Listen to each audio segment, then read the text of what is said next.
Le ministre de la Défense a publié le 24 février 2026 les résultats de l'autopsie d'Anissé Georges Ekane, 74 ans.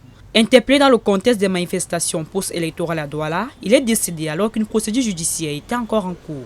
Selon le rapport médico-légal réalisé par une équipe de spécialistes avec des examens complémentaires effectués en Suisse, aucune lésion traumatique n'a été constatée. Les médecins évoquent en revanche des graves pathologies et concluent à une mort naturelle. Le commissaire du gouvernement près au tribunal militaire de Yaoundé a ordonné la levée des scellés le 23 février 2026, permettant la restitution du corps à la famille. L'épouse du défunt a été officiellement désignée pour en assurer la prise en charge et organiser les obsèques. Au siège du Manidem, le secrétaire national chargé de la communication affirme que le parti préparait déjà les funérailles de celui qu'il qualifie de combattant. Vous savez, nous n'avons pas attendu qu'il y ait levé de cette restriction pour commencer à préparer les obsèques de notre camarade président. Dès le lendemain de sa mort, après avoir accusé le cours, ce qui est normal, nous nous sommes remis sur pied, nous avons commencé à travailler pour l'organisation de ces obsèques. Il y avait cette incertitude parce que nous ne savions pas quand ces messieurs voudraient bien nous remettre le corps. Aujourd'hui, heureusement, ils ont subi toutes les pressions. Il paraît que même le colon blanc s'y est mis et ils ont levé la restriction et le corps est désormais à la disposition de la famille politique, famille biologique.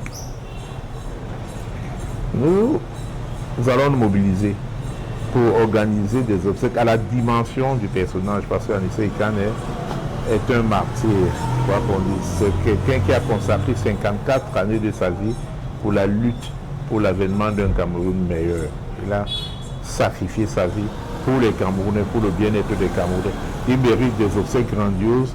Il dit ne pas être surpris par la conclusion de l'autopsie et évoque les conditions de détention et précise que toute contestation relève de la famille.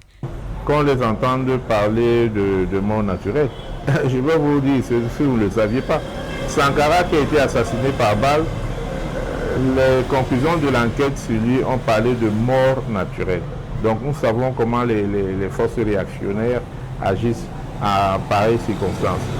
Mais au lieu de s'arrêter sur cette question de mort naturelle, il faut juste s'interroger sur comment cette mort est arrivée.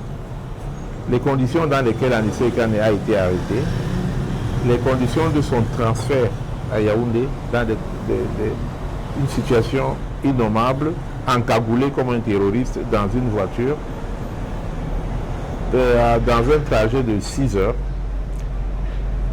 les conditions de détention, d'abord dans la cellule et ensuite transporté dans l'unité de soins de la gendarmerie, une petite chambre avec 2 gendarmes en faction, armes pointées sur lui. Malgré la conclusion officielle, l'affaire continue de susciter les réactions et débats au sein de l'opinion publique. Le Messager Télévision, à l'écoute du peuple.